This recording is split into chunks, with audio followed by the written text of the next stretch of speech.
एक बार फिर से आप सबका स्वागत है जय मसीह की। आशा करता हूँ कि आप सब भले और स्वस्थ होंगे। मेरे प्यारे मित्रों, आइए हम आज की एक नए विषय पर चर्चा करेंगे जो बाइबल का बहुत महत्वपूर्ण हिस्सा है। और मैं आपके लिए पढ़ना चाहूँगा यहोशू की पुस्तक उसका पहला अध्याय और उसका 16 और 17 आयत।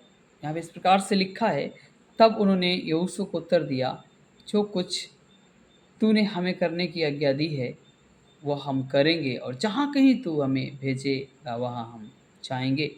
17 पद कहता है, जैसे हम सब बातों में मूसा की मानते थे वैसे ही तेरी माना करेंगे। इतना हो कि तेरा परमेश्वर यहोवा जैसा मूसा के संग रहता था वैसे ही तेरे संग रहे। यहाँ पे इस प्रकार से कहानी का कुछ वृत्तांत है जहाँ पे जब इज़राइलियों को मिस्र की गुलामी से छुड़ाकर मूसा लेकर जा रहा था। ये उस समय की घटना है जब मूसा की मृत्यु हो जाती, मूसा बुजुर्ग हो चलता है और मूसा की मृत्यु हो जाती है। उसके बाद में वहाँ का जो लीडर है, जो अगुआ है, वो यहोशू को नियुक्त किया जाता है।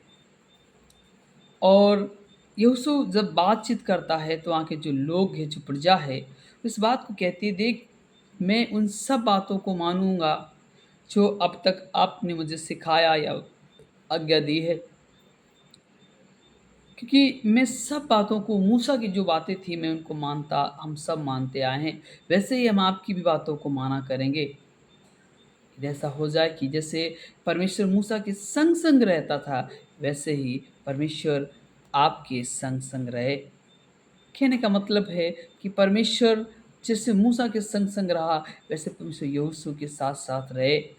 वहाँ के जो लोग थे, जो प्रजा, जो इज़राइली लोग थे, वो इस बात को जानते थे कि मूसा के साथ-साथ परमेश्वर की उपस्थिति थी और मूसा के साथ परमेश्वर का आत्मा रहता था।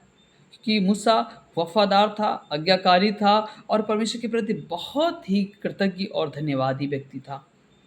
एक अच्छा मसीही जन था। मैं बताना चाहता हूँ, कई बार हमारे जीवन में हम एक अच्छे मसीही नहीं हो पाते और जिसके चलते हमारे साथ में परमेश्वर की उपस्थिति नहीं हो पाती। मैं कहना चाहता हूँ, यदि हम परमेश्वर की उपस्थिति को अपने जीवन में देखना चाहते हैं, परमेश्वर हमारे साथ-साथ रहे, तो हमें आज्ञाकारी में दृढ़ बनना है, मजबूत बनना है, ताकि परमेश्वर का आत्मा हमारे संग-संग रहे। वहाँ के लोग कहते हैं, वहाँ की प्रजा कहती है, देख जैसे उन सब बातों को जो मैं मूसा के दिनों में सब मानता, वैसे ही मैं आज भी माना करूँगा। ना हो सके कि जैसे परमेश्वर मूसा के साथ-साथ रहा, ऐसे परमेश्वर आपके साथ-साथ अर्थात यहोशू के साथ-साथ रहे। ज़रूरी है मेरे प्रियो कि हम जो प्रजा हैं परमेश्वर की, हम अपने अगुओं की बातों को मानें। और प्रजा कहती, देख यहोशू, जो कुछ तू चाहे, जो कुछ तू करने के लिए मुझे कहेगा, हम वो करेंगे। जहाँ कहीं तू मुझे भेजेगा, हम वहाँ जाएँगे। क्यों? क्योंकि हम जानते हैं जैसे परमेश्वर मूसा के साथ-साथ रहा, वैसे ही परमेश्वर आपके साथ-साथ है। मैं कहना चाहता हूँ, परमेश्वर आपके साथ है। कई बार हम वो नहीं कर पाते जो हमारी मनसा, हमारा विवेक चाहता है, पर कई बार हम वो कर जाते जो परमेश्वर चाहता है। परमेश्वर की उपस्थिति, उसका आपके साथ में रिश्ता बहुत ज़रूरी है कि वो हो, ताकि आप एक जगावर मसीही बनने पाएँ। क्योंकि आप जो आपकी जो बातें ना वो प्रभावशाली होंगी, आपकी जो बातचीत करने का ढंग होगा वो प्रभावशाली होगा। जब लोगों से आप बात करेंगे तो लगेगी यस, जैसे परमेश्वर मूसा के साथ-साथ रहता था, वैसे परमेश्वर आपके साथ-साथ भी है।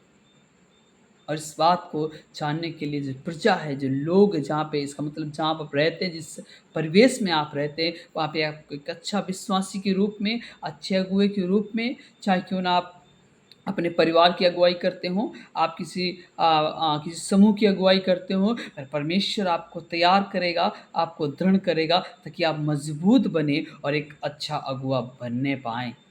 ये तभी हो पाएगा जैसे यहाँ पे लिखा है, तब उन्होंने यहोशू को उत्तर दिया, अर्थात जो वहाँ के लोग थे, इज़राइली लोग यहोशू को उत्तर देते हैं। क्या उत्तर देते हैं? सुनिएगा गौर से, जो कुछ तूने हमें करने की आज्ञा दी है, हम वो करेंगे।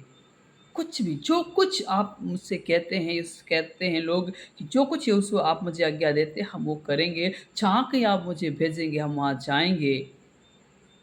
क्योंकि हम जानते हैं जैसे परमेश्वर मूसा के साथ-साथ रहा, ऐसे ही परमेश्वर आपके साथ साथ है। मेरे प्यारे मित्रों, आज के दिन मैं आपको बताना चाहता हूँ, परमेश्वर हमारे और आपके साथ रहना चाहता है। परमेश्वर आपके दिल में और हमारे दिल में वास करना चाहता है। ज़रूरी है हम मूसा की तरह वफ़ादार बने। ज़रूरी है कि हम अपने परमेश्वर के साथ में रहकर वफ़ादार बने, ताकि जैसे यहोशू वफ़ादार था। और वास्तव में परमेश्वर यहोशू के साथ-साथ रहा। वचन में लिखने वाला कहता है, जैसे परमेश्वर मूसा के साथ-साथ रहा, ऐसे परमेश्वर यहोशू के साथ-साथ रहा, और ऐसे परमेश्वर हमारे और आपके बीच साथ-साथ रहेगा। मैं आशा करता हूँ कि आज का संदेश आपके लिए बहुत आशीष का कारण ठहरेगा। आइए प्रार्थना करिए। खुदा बाप आसमानी पिता परमेश्वर, हम आपको धन्यवाद देना चाहते हैं। मेरे पिता, मेरे राजा, मेरे महिमा महिम परमेश्वर, हम आपके सम्मुख आते हैं।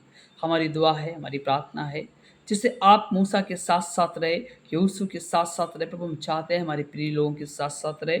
हमारे लोग असहाय हैं प्रभु, उनके जीवनों में एक अच्छा अगुवा नहीं होता कई बार, या जब वो प्रभु खुद से अपने परिवार की कई बार अगुवाई करते हैं, वफ़ादार नहीं हो पाते, ईमानदार नहीं हो पाते। हमारी प्रार्थना है उन्हें एक अच्छा अगुवा बनाए प्रभु यीशु मसीह। हमारी गुज़ारिश है प्रभु, जिस जगह पे वो हैं प्रभु, वहाँ पे तेरा राज्य आए और लोग उन्नति करने पाएँ, लोग तरक्की करने पाएँ, ताकि प्रभु उनके जीवनों में एक अच्छा अगुवा होने पाए। प्रभु कई बार अगुवे का रोल बहुत आवश्यक है। जैसे मूसा के साथ-साथ परमेश्वर रहा, वैसे यहोशू के साथ-साथ परमेश्वर रहा, और जो कुछ यहोशू कहता, यहोशू के लोग करते। प्रभु चाहते से शक्तिशाली अपने अगुवे को बनाए, जो कुछ आपका अगुवा आपके वचन के द्वारा कहे, वो लोग मानने पाएँ और लोग उस पे खरे उतरने पाएँ। हमारी दुआ है, हमारी प्रार्थना है प्रभु, आज के दिन पे प्रभु पूरी आशीष को चाहते हैं, और वास्तव में हम आशा करते हैं जैसे परमेश्वर आप मूसा के साथ-साथ रहे, यहोशू के साथ-साथ रहे, ऐसे आप हमारे साथ-साथ रहे, हमारे प्रिय लोग के साथ-साथ रहें, उनको बँधुआई से, तमाम तकलीफ़ों से, निराशाओं से बचा ले और सँभाल ले इस मसीह, ताकि परमेश्वर आपका आत्मा उनके साथ-साथ रहे। हमारी दुआ है, हमारी प्रार्थना है पिता परमेश्वर। हम आशा करते हैं पिता परमेश्वर, विनती निवेदन हम आपके सम्मुख रखते हैं। हमारे लोग किसी प्रकार से कारणवश परेशान है, असहाय है प्रभु यीशु मसीह, उनके जीवनों में प्रभु भरपूरी नहीं है, यीशु के नाम से उनके जीवनों में भरपूरी आने पाए। वो बँधुआई में हैं, उनके जीवन में आज़ादी आने पाए, क्योंकि लिखा है जैसे परमेश्वर मूसा के साथ-साथ रहा, ऐसे परमेश्वर यहोशू के साथ-साथ रहा, वैसे परमेश्वर हमारे और आपके साथ-साथ रहेगा। प्रभु हम आपका धन्यवाद देते हैं कि आप हमारे प्रिय लोगों के जीवनों में, उनके परिवारों में आप साथ-साथ, उनके बच्चों में, उनकी खेती-बाड़ी में, या जो कुछ हमारे प्रियजन करते हैं, उन क्षेत्रों में परमेश्वर आपकी उपस्थिति दर्ज की जाए और आप उपस्थित होने पाएँ। तो हमारी गुज़ारिश है, हमारी प्रार्थना है। सब बातों को देखें और सँभालें, गुज़ारिश करते प्रभु यीशु मसीह, विनती करते प्रभु आप त्याग करें और आप अनुग्रह करें। प्रार्थना को सुने और स्वीकार करें। सब बातों के धन्यवाद देना चाहते हैं। हमारी विनती को यीशु मसीह नासरी के नाम से माँग लेते हैं। आमीन। सो गॉड ब्लेस यू। मैं आशा करता हूँ आज का संदेश आपको बहुत आपके लिए आशीष का कारण ठहरे। आप सबको जय मसीह की। God bless you.